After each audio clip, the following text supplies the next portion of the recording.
Hello, and welcome back to Strange Stories with the Seeker and the Skeptic. I'm Brittany, I'm the Seeker. And I am Jonathan, the skeptic. Today we have a very interesting episode that we're actually going to be recording in two different parts. So, we're going to be talking about a book that Jonathan and I both read recently called Many Lives, Many Masters by Brian Weiss. And then we're going to pause our recording and we're actually going to do a past life meditation. Because, as you will discover in a few moments, the book that we read, Many Lives, Many Masters, is all about past life regressions. So, Jonathan, tell us a little bit about the book that we read. All right. So this book was written, or at least published in 1988. It's by a psychiatrist named Dr. Brian Weiss. He had a patient named Catherine, um, who had significant anxiety, and her life was very disrupted by this. They did traditional therapy for years. They used medications. Nothing did anything. She just had the same life as before. And so they decided to give hypnosis a shot, which in the late 80s, I think probably was a little, close to fringe. I would imagine based on the time frame.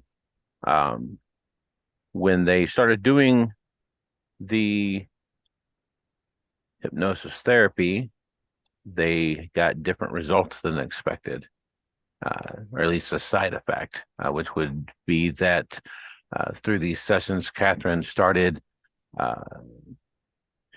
started sharing life experiences that she could not have had in the lifetime she was in.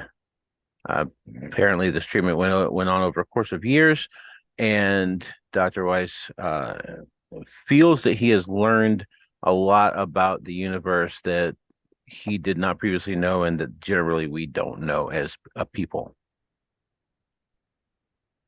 So, Jonathan, tell me, I believe in past lives. I've done a lot of different things working in the Akashic Records and guided meditations to have seen some things from past lives. But what's your belief right now, today? Well, I I will preface this with the statement that both you and other people that I've known in my life have had these types of experiences before, and I 100% believe that the experiences that you say you have happened. I have no doubt in my mind that these are things that have happened to you. Do I know, do I feel that I know what they mean? No, but I also have not experienced this before.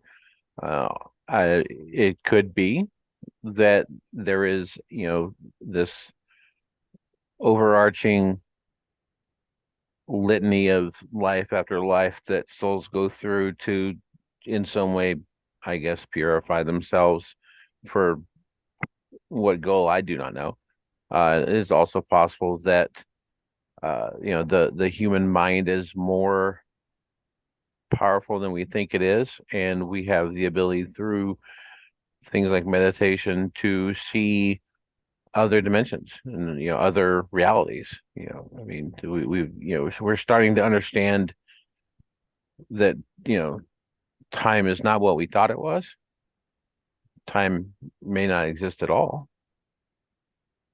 So I don't know where I stand on this, all the except just to say that, as normal, the people who have had experiences. One thing I thought was interesting about this book was what they call in terms the masters, the capital M masters. You want to talk about that a little bit? Yeah. So during her work, when she was seeing her past life, she would often get to a point where she was at the end of her life. And then there would be kind of like this transitionary phase that she would go to. And in that space, Catherine was channeling what she called the masters. And the masters seemed to be kind of this elevated level of consciousness that would give really important information to Dr. Weiss.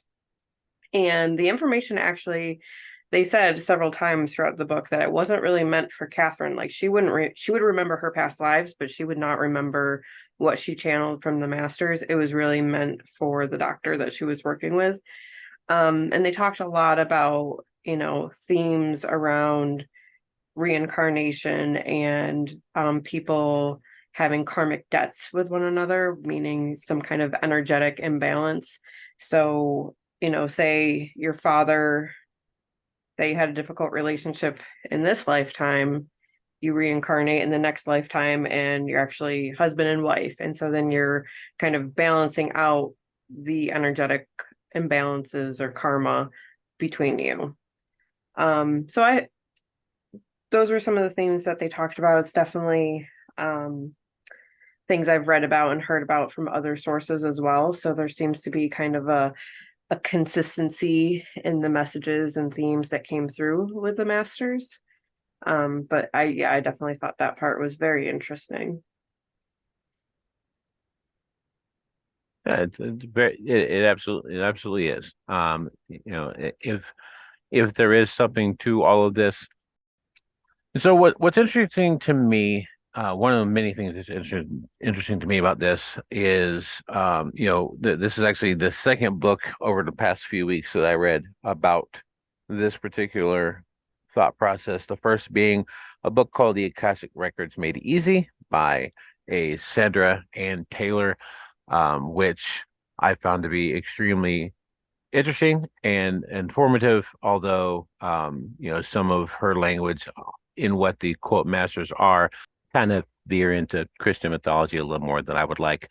But I feel like, in a lot of ways we use the words we have, and maybe that's a tradition she comes from. And so she uses words like Archangel Michael as opposed to, Zardoz the omnipotent.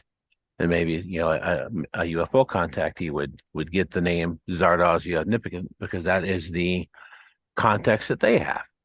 And so I think that a lot of it is, contextual, you know. Mhm. Before we go any further, I just want to give you guys a quick overview of like what the Akashic Records are. So, in the book Many Lives, Many Masters, they don't talk about that Catherine's accessing the Akashic Records, but that's my belief of the level of consciousness that she is reaching. So that's what the Akashic Records are. It is a higher level of consciousness. It is described as the energetic records of the universe. So anything that's ever happened, anything that could potentially happen is all recorded in the quote unquote records, which is really it's energy. So it's also called the DNA of the universe. Some think of it as kind of the collective unconscious. Um, so it is a place where you can go and see what people call past lives. You can see future potentials. You can do healings in the Akashic Records because it's at such a high level of frequency that just kind of being in this energetic space is very healing. You can also work with spiritual guides. So in the meditation that we're going to do, you connect with two different spiritual guides in the Akashic Records. So, kind of the belief is that time is not really linear, and we use the term past lives because it's how we conceptualize it. We see things as, uh, in a straight line, the 1890s happened before 2023, right? But in how probably the universe actually works, everything's happening in a dimension all at once. So some people kind of think of past lives more as like alternate lives that we have experienced or are experiencing, which is kind of, a mind bend in and of itself. But another belief is that energy does not die. that energy just transforms. So if we pass on from this physical life, our soul's energy leaves this body and then goes into kind of the spiritual realm and waits until it can reincarnate into another physical form. So those are some of kind of the thought processes or beliefs behind, past lives, alternate lives, how the Akashic records work. Um, just a very rudimentary explanation of this, but wanted to give you a little bit more background before we go and explore our own journeys into the Akashic records. Interesting to note, Brian Weiss is actually still living. He's 78. Looks like he lives in Florida now, like many rich old doctors, I suppose. So that, my understanding also is that Sandra Ann Taylor also currently alive. So Mhm. there are people who are contemporary to us. They are part of the world that we are part of. This is not something that was written by somebody 300 years ago who was told to wear magical underwear. That's not what this is. No, I Um, think that's a good point. Dr. Weiss was a man of science and was very skeptical at first. It was really having a hard time, like, fitting in what Catherine was reporting during her hypnosis sessions, because the original point was not for her to regress into past lives. It was just to try to work through the anxieties that she has in this lifetime. And then it just ended up going, that's where she went to. Um, and so it took him some time to be like, okay, this is what's actually happening here. And now how do I understand this in a way that my scientific brain can kind of wrap my head around it? I also think for me, it was very interesting because I come from the point of view of being a therapist, but I'm also a therapist who leans more towards doing this type of work with my clients. So, doing work in the Akashic Records, doing work with energy. Talk therapy can be great for people needing to process something, but a lot of times it does not get to the root of what is causing the problems in your life or the trauma you've experienced in your life. And so I found that working at a more energetic or spiritual level helps people get to that deeper root and heal um, more easily and more quickly and more deeply. And I can say that from experience working with people, but also from my own experience of doing this type of therapeutic and healing work. That's a good point. It's very interesting. To kind of loop back around, one thing that's interesting on a personal level for me is when I was a lot younger, you would occasionally come across books about Edgar Casey, TV shows with that had kind of a supernatural bent would occasionally mention him. And he's very his story is very similar to what we're seeing here. This is something that multiple people who seem very sincere have found out independent of one another. A lot of Whitley Strieber's, you know, past the book Communion, the rest of the stuff, a lot of Whitley Strieber stuff seems to go in this direction. And actually today, listening to another podcast, um, Conspiranormal, great podcast, by the way. Shout out to those guys. Found out about something called the Seth Material by a lady named Jane Roberts, who started publishing in the 70s, things that she had channeled from an entity that called itself Seth, that really seems really super parallel to all of these things. Um, and so that probably I'll be reading that sometime in the near future after I get done with the mountain of other, you know,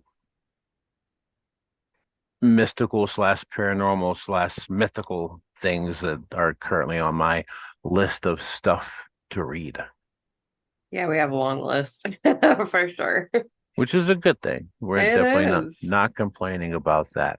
No. So now we've talked about this a little bit, and then there's going to be a little break. Maybe we'll put some, a ding or something in there to denote the difference between one and two. and then we're going to do this guided meditation, and maybe see something, maybe experience something, maybe not. Who knows? I have no doubt that she will. I don't know one way or another where I will, but we're going to come back. So to you listeners, it will be as if no time has passed, except for the ding, if there is one. We'll see. And then we're going to talk a little bit about what transpired after. So a psychic a psychic field trip, if you will. Psychic field trip. And I just want to shout out, this is a guided meditation that my Reiki teacher, the lovely and wonderful Mary Raposo, recorded probably a very long time ago. Somehow I found it on Amazon. It's on a CD, so we're going old school today with the CD player. We sure are. We even have rigged up external speakers for it. We're totally gonna just ride it ghetto today. Yeah, it's awesome. I'm excited. But I've done this meditation a couple of different times. It's a great one. I always experience something, so I'm excited to see what I experience and hoping that John will have an experience too. So we will be back shortly.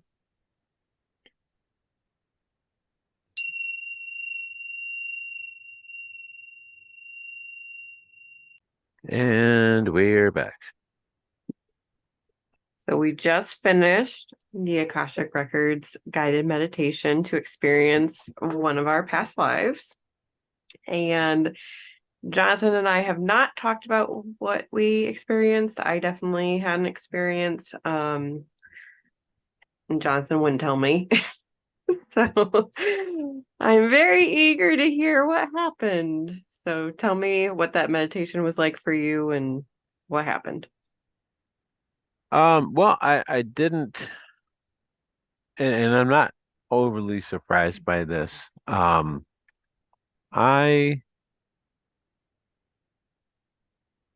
So the way the meditation thing goes, just for the people out there listening, is it kind of talks through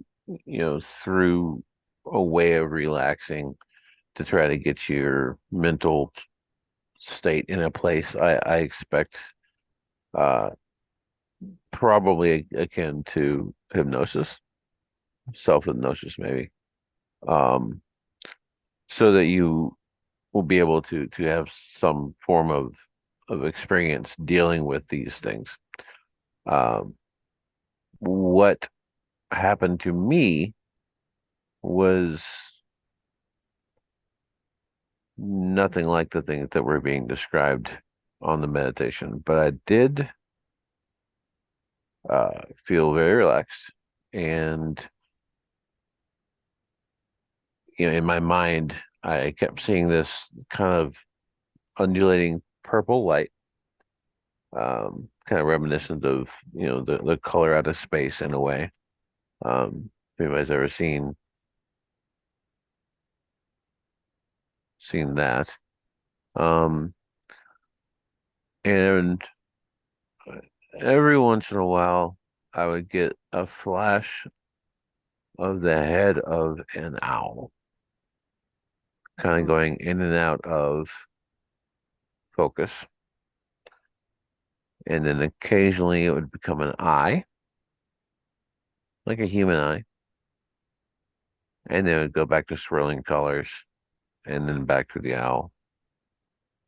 And I was awake the entire time. I heard the entire meditation instructions, and it was very interesting, but I did not experience any of the things that were mentioned in the meditation.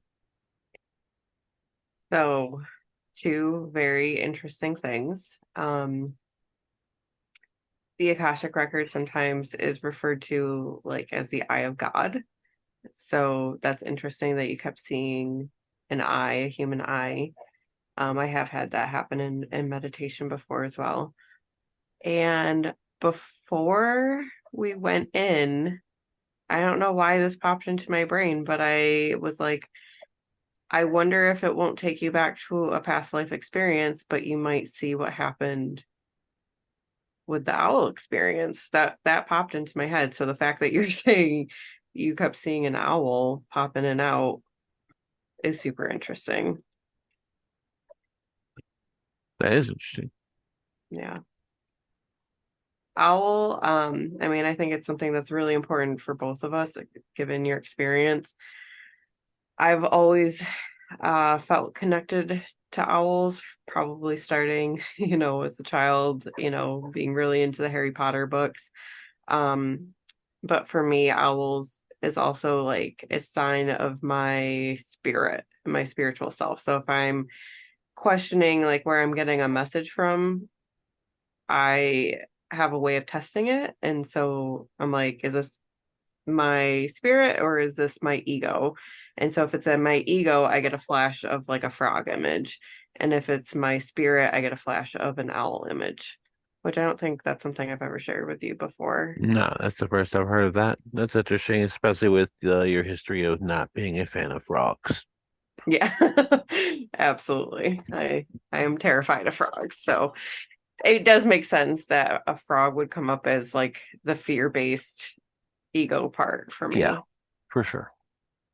So when you said like the purple light was undulating, kind of describe a little bit more of what you were seeing. Was it like swirling or just pulsing, moving in and out? What did it kind of look like?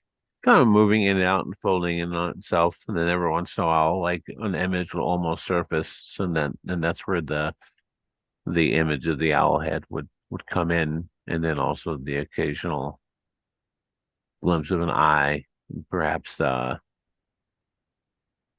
head of a gray alien. Oh, really? Yep. That's interesting. How did you feel after it was all said and done?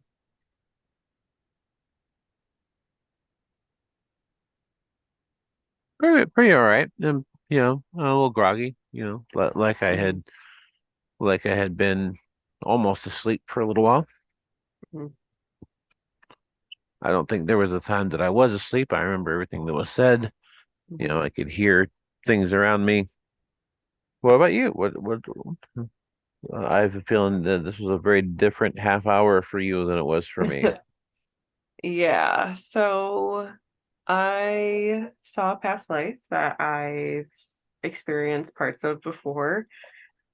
So you're guided into what's called the Hall of Records. And when you get into the Hall of Records, you meet with a guide, a spiritual guide. And so when I met with the spiritual guide, I already knew which before, we looked in the book to see what the past life was going to be.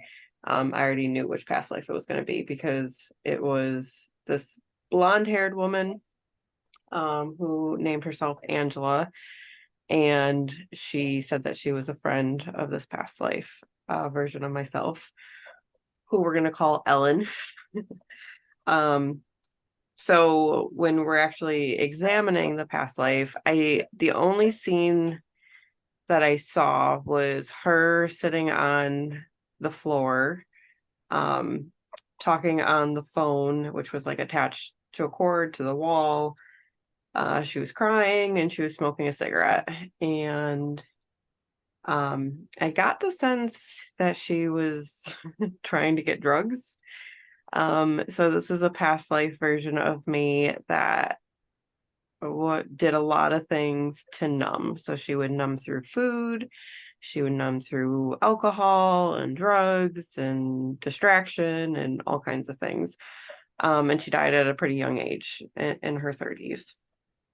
Um, so part of the journey is to explore like what's the significance to your life and like what lessons or gifts can you take from this life. And so there's a lot of parallels between this past version of myself and who I am today. Um, uh, I have throughout my life done similar things to numb emotional experiences. It seems like she was very much an empath. I'm very much an empath. And so there's times where the emotional energy of other people gets to be too much and you do things to numb. So I think part of my journey today was I've come a long ways in that. I don't numb through food as much as I used to or other means as much as I used to. But there's definitely still work and growth that I can do there. So that was kind of the message of the area that I need to focus on in my own healing work, is to be present, to sit with the difficult emotions, to not just try to push them away or numb them away, and to really come back to my spiritual practices like Reiki, to cope rather than through maybe some unhealthier means of coping. And then at the end, you're given a gift from this past life version of yourself. And I was given this kind of shining star, which she called it soul shine. And she put the star in my chest, and it was like the gift of like shining my inner light out into the world. And that is, even though she had a very troubled life, that was something that she did through music. She was a musician, so she would shine that inner light, and the gift was to help me be able to do the same thing. So it was definitely a very interesting and cool experience. Like I said, I've had awareness of this life before, but now seeing things from a different level for deeper healing, I guess. That's very interesting. So that sounds like it was an overall positive experience. Yeah, I'd say so. It definitely was. Cool. Yeah, definitely Definitely. some clarity, things for me to focus on, deeper understanding of this part of my soul, I would say. Well, that sounds awesome. Very different for sure. Mhm. Something you'd be willing to try again at some point? Sure. I don't see any reason why not. I don't know that the results is going to be any different, but I'm willing to give it a try. Definitely. So there you have it, people. That was our psychic field trip, which was fun. Absolutely. I'm glad that we did it together. And I just believe that we each got what we needed out of that experience. So maybe Jonathan didn't see necessarily a past life, or maybe he did, and we just don't fully understand exactly what he was seeing. But I bet you at a deeper level, he got exactly what he needed out of that experience. So I'm going with that. Fair enough. Have a good one, everybody. Bye. Thank you so much for being here. If you have a strange story you want to share with us, email us at seekerandskeptic@gmail.com. We look forward to talking to you soon.